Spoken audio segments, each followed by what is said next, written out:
Good morning student, कैसे हो? अच्छे हो ऐसी मैं उम्मीद करता हूँ। तो डियर स्टूडेंट, जैसे कि आपको पता है हमने 5.1, 5.2 को कंप्लीट कर लिया था और कल आपकी 5.3 वीडियो डलनी थी, लेकिन थोड़ी टेक्निकल प्रॉब्लम की वजह से वो वीडियो अपलोड नहीं हो पाई थी। ठीक है बेटे, तो आज की इस क्लास में हम 5.3 को करने की कोशिश करेंगे। ठीक है, क्योंकि मेरे पास मैसेजेज आए थे कुछ बच्चों के कि सर 5.3 हमारे समझ में नहीं आई है, 5.3 को दोबारा से आप समझाओ। ठीक है, तो आज की इस क्लास में मैं 5.3 को दोबारा से स्टार्ट करते हैं। ठीक है, तो 5.3 अपनी जो बुक है उसको आप निकाल लो। तो देखो 5.3 का मैं आपको पहला सवाल समझाता हूँ। ठीक है, फर्स्ट क्वेश्चन देखो 5.3 का, और उम्मीद करेंगे कि कल हमारी जो है नेक्स्ट प्रश्नावली हम स्टार्ट करें। ठीक है, तो फर्स्ट का फर्स्ट देखो, फर्स्ट का फर्स्ट क्या कह रहा है? निम्नलिखित समांतर श्रेणियों का योगफल ज्ञात कीजिए। 1, 3, 5, 7 और 12 पदों तक। ठीक है बेटे, तो इट इज़ योर क्वेश्चन। 1, 3, 5, 7, 12 पदों तक योगफल ज्ञात करना है। तो आपको पता है योगफल का फॉर्मूला क्या होता है? Sn बराबर n/2 2a plus n-1 multiply d। It is your formula योग ज्ञात करने का। तो n 12 पदों तक, तो n के जगह पर मैंने रख दिया 12/2। 2a है आपका 1 प्लस n है आपका 12 माइनस 1। डिफरेंस है 3 में से 1 गया, 2 बच गया। इसको काटा मैंने, ये बच गया 6 पर कट गया, ये 2 एकम 2 हो गया, प्लस 11, 12 में से 1 गया 11, 11 दूनी 22 हो गया, 6 22 और 2 हो गया 24, 24 छिक्की 144, 24 छिक्की 144। ठीक है बेटे, अब आगे के इसके 2 क्वेश्चन हैं वो आपको करने हैं, इसी बेस पर होंगे, इसी तरीके से आपको करना है। ठीक है, जिस प्रकार से मैंने किया है सेम टू सेम उसी प्रकार से होगा। ठीक है, अब देखो सेकंड का फर्स्ट देखो, सेकंड का फर्स्ट समझा देता हूँ, उसके बाद नेक्स्ट जो है वो आपको करना पड़ेगा। ठीक है, तो सेकंड का फर्स्ट देखो, आपका क्वेश्चन है 3, 11, 19 और 803। ठीक है, क्या ज्ञात करना है? इसका भी तुमको योगफल ज्ञात करना है। क्या ज्ञात करना है? योगफल ज्ञात करना है। ये क्या दे रखी है? समांतर श्रेणी दे रखी है। यहाँ पर जब हमने योगफल ज्ञात किया था, यहाँ पर पद दे रखे थे 12 पदों तक, यहाँ पर हमको पद नहीं दे रखे हैं, पद नहीं दे रखा है। और जब तक हमको n नहीं दे रखा होगा तब तक हम Sn यानी कि योग भी ज्ञात नहीं कर सकते। ठीक है, आप योग तभी ज्ञात कर सकते हो जब आपके पास n होगा, a होगा और d होगा। n, a या d। a यहाँ पर है, d यहाँ पर है, क्या नहीं है? आपके पास n नहीं है। और आपको पता है चाहे वो a हो, n हो, d हो, ठीक है, इनको कैसे ज्ञात कर सकते हैं? आपका 5.1 का जो फॉर्मूला है उसके आधार पर आप ज्ञात कर सकते हो। ठीक है, तो देखो फॉर्मूला क्या होता है हमारा? an बराबर a plus n-1 multiply d। अब an यानी अंतिम पद, तो अंतिम पद है आपका 803 बराबर a कितना है? 3 प्लस n आपको ज्ञात करना है n-1। d कितना है? 11 में से 3 गया, d हो गया आपका 8। ठीक है बेटे, ये हो गया आपका 803 माइनस का 3 हो गया, इधर आया तो ये हो गया n-1 अपॉन 8। ठीक है, 803 में से 3 गया, यहाँ पर बच गया आपका 800 बराबर n-1 मल्टीप्लाई d। 8 से इसको काटा, 8 एकम 8 0, n-1 माइनस 1 इधर आया, प्लस का हो गया, तो n बराबर 101, n बराबर 101 आ गया। ठीक है, अब हमको योग ज्ञात करना है। अब यहाँ पर हम इजीली योग ज्ञात कर लेंगे। Sn बराबर n/2 2a plus n-1 multiply d। ठीक है, n आ गया हमारा 101, 2 a कितना है हमारा 3, तो बाई 3 प्लस n है 101 माइनस 1। डिफरेंस है 11 में से 3 गया 8, ये हो गया, तो 101 2, ये हो गया आपका 6 प्लस 101 में से 1 गया 100, 100 को 8 से मल्टीप्लाई किया 800। ठीक है बेटे, 101/2 ये हो गया आपका 806। कितना हो गया 806। काट देंगे इसको, 2 से कट रहा है, 2 चौका 8, 0 3, ठीक है।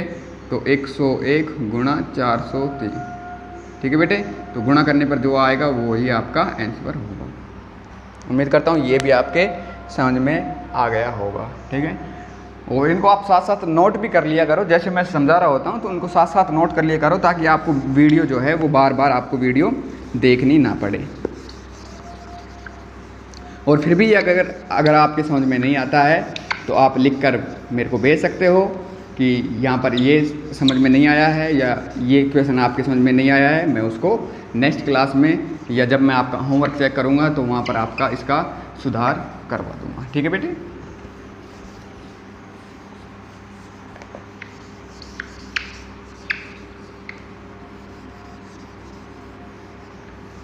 तो नेक्स्ट देखिए क्वेश्चन तीसरे का फर्स्ट देखें आप। यहाँ पर समांतर श्रेणी दे रखी है, ठीक है बेटे। तीसरे का फर्स्ट, और इसको स्टार लगा लो एक पर, ठीक है। ये आपको अच्छे से समझना है। समांतर श्रेणी आपकी 9, 17, 25 और कितने पदों के लिए इनका योगफल है इतना। अब ये ध्यान रखें वो योगफल कह रहा है, ये अंतिम पद नहीं है, कहीं इसको आप an समझो, ये अंतिम पद ना होकर के क्या है योगफल है। ये एक श्रेणी थी, ये एक समांतर श्रेणी थी और ये इसके पद थे और इनको जोड़ने पर ये आ रहा था 636, ठीक है।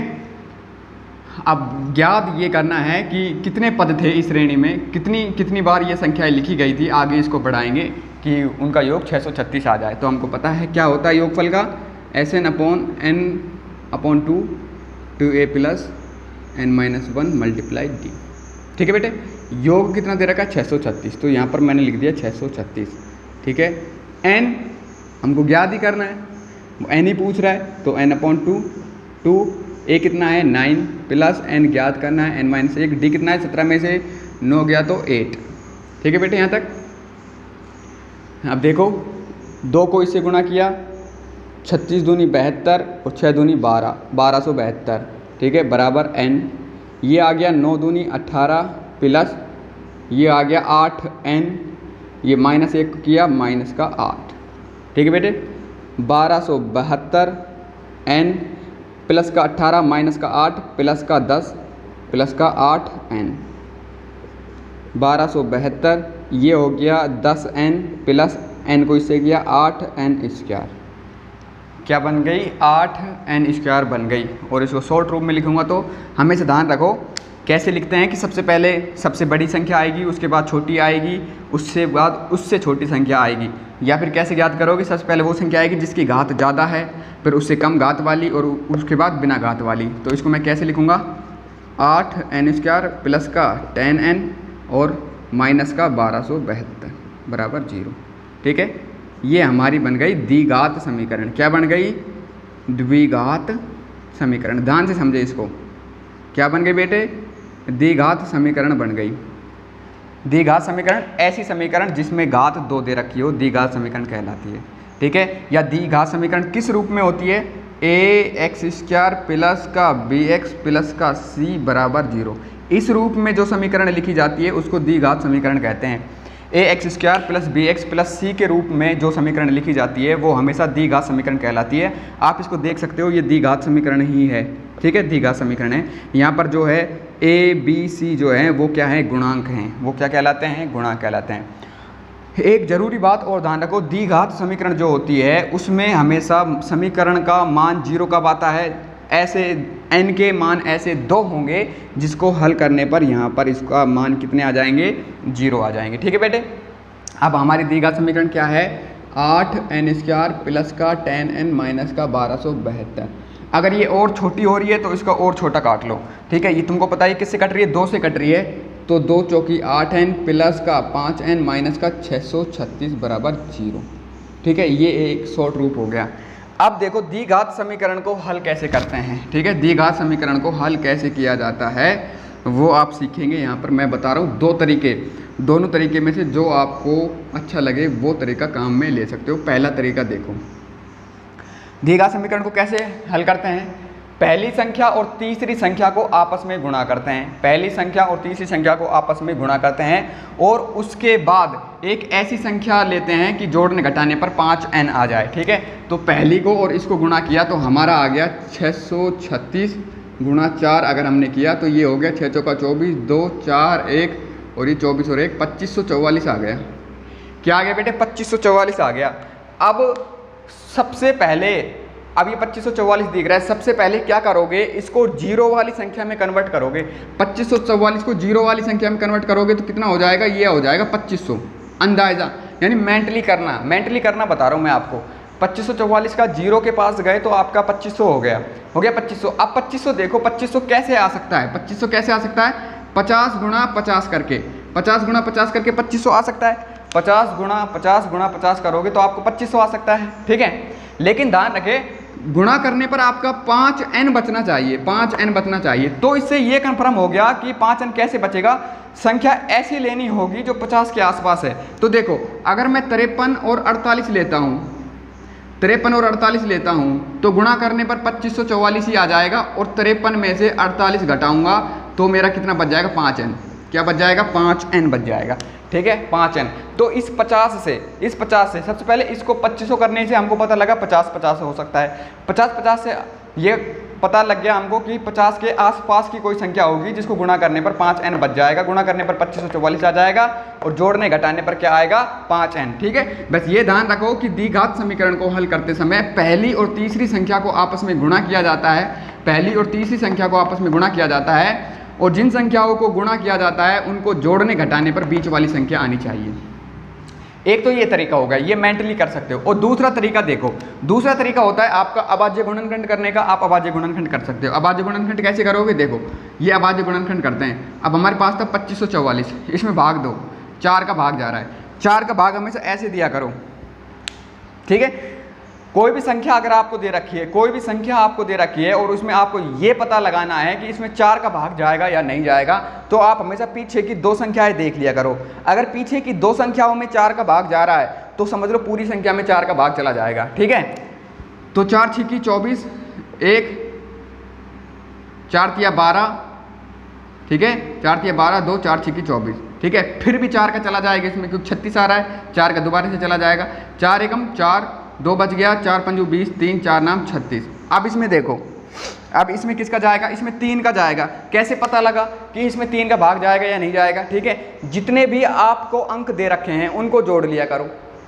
9 और 5 14 और 1 15, और जोड़ने पर जो संख्या आए और वो 3 से कट जाती है या 3 के पहाड़े में आ जाती है तो उस पूरी संख्या में 3 का भाग चला जाएगा। यही 9 का नियम है, यही 3 का नियम है। जितनी भी संख्या दे रखी है उसके सभी अंकों को जोड़ो और जोड़ने पर यदि वो ऐसी संख्या प्राप्त होती है जिसमें 3 का भाग चला जाए या 9 का भाग चली जाए तो वो पूरी संख्या 3 या 9 से डिवाइडेड होती है। ये डिवाइडेशन के मैं नियम बता रहा हूँ जल्दी से कैलकुलेशन करने के लिए। ठीक है, मेंटली इनको याद रखना है आपको। तो इसमें 3 का भाग चला जाएगा, 3 पंजू 15, 3 पंजू 15 और 3 तिया 9। ठीक है, 53 अभाज्य संख्या है, किसी भी पहाड़े में नहीं आती तो 53 में केवल 53 का भाग जाएगा। तो एक ग्रुप तो संख्या आ गई हमारे पास 53 और एक आ गई 4 4 चौक 16, 16 तिया 48। ठीक है, तो इस प्रकार से भी आप ज्ञात कर सकते हो, दोनों में से किसी भी प्रकार से आप ज्ञात कर सकते हो। उम्मीद करता हूँ ये आपके समझ में आ गया होगा कि मैंने किस प्रकार से किया है। ठीक है, और इस प्रकार से आप मेंटली भी या अभाज्य गुणनखंड की सहायता से किसी भी प्रकार से आप इसको कर सकते हो। आप इसको लिखने का तरीका कैसे है? लिखने का तरीका देखो। ठीक है, अब मेरे को पता लग गया कि 48 और 53 आ गई, तो सबसे पहले क्या करेंगे? प्लस का 5 लेना है, तो प्लस का 53 और माइनस का 48। ठीक है, प्लस का 53n, प्लस का 53n और माइनस का 48n। क्यों? क्योंकि प्लस का 53n में से माइनस का 48n जाएगा तो ही तो क्या बचेगा? तभी क्या बचेगा? प्लस का 5n बचेगा और इन दोनों को गुणा करोगे तो क्या हो जाएगा? ठीक है, 2544 n स्क्वायर हो जाएगा। ठीक है बेटे, अब पीछे वाली को ऐसे कैसे लिख दो और आगे वाली को ऐसे के ऐसे ही लिख दो। ठीक है, अब यहाँ पर ग्रुप बन गया, एक ग्रुप बन गया ये और एक ग्रुप बन गया ये। यहाँ पर n बाहर आ गया। ठीक है, तो 4 प्लस, ठीक है, तो 4n प्लस 53 माइनस बाहर आ गया, यहाँ पर बाहर आ गया 12, 12 चौक 48। ठीक है, प्लस का 53। एक बात और ध्यान रखो, अगर तुम सही कर रहे हो तो ब्रैकेट में हमेशा दोनों में समान संख्या ही आनी चाहिए। तो n माइनस 12 और 4n प्लस का 53, n-12 और ये एक बार अंदर की लेनी है, एक बार बाहर की लेनी है, ठीक है। तो n-12 बराबर 0, तो n बराबर हो गया 12, और इसी प्रकार 4n + 53 बराबर 0, तो 4n बराबर -53, n बराबर -53/4, ठीक है। तो हमारा आंसर हो गया 12, क्या हो गया, n बराबर 12, ठीक है। ऋणात्मक कभी भी उत्तर नहीं होता, ऋणात्मक कभी भी उत्तर नहीं होता। या फिर ऐसे भी समझ सकते हो आप, ऋणात्मक कभी नहीं होगा, ऐसे भी समझ सकते हो, या ऐसे समझ सकते हो कि यहाँ पर जो समांतर श्रेणी थी उसमें हमको 12 पद लेने पड़ेंगे और उन 12 संख्याओं को जोड़ोगे तो 636 आ जाएगा। ऐसी थोड़ी होगी 12 को जोड़ोगे तो 636 हो जाएगा, 18 को जोड़ोगे तो 636 हो जाएगा। केवल एक ही तो संख्या होगी ऐसी, केवल एक संख्या ही तो होगी, केवल एक संख्या ही तो होगी जिसका योग 636 होगा। ये थोड़ी 12 का योग भी 636 है और 13 का योग भी 636 है, ऐसे नहीं हो सकता ना। तो हमको वैसे ही कन्फर्म हो गया, क्या हो गया, कन्फर्म हो गया कि हमारा उत्तर सही आ रहा है। अगर आपका उत्तर ऐसे आता n बराबर 12 और n बराबर 13, ऐसे हो सकता है क्या पॉसिबिलिटी? कभी भी नहीं हो सकती। तो हमको यहाँ पर देखते ही पता लग गया कि हमने सही किया है, क्योंकि ये मान तो पहली गलत आ गया और गलत आना भी चाहिए, क्योंकि एक ही मान आएगा जो इसका सही होगा। योग का एक ही तो मान सही आएगा, दूसरा मान तो गलत ही आना चाहिए, ठीक है बेटे। तो ये कन्फर्म हो गया होगा आपके और समझ में आ गया होगा, ठीक है। सेकंड सवाल आप करोगे इसी प्रकार से देख करके।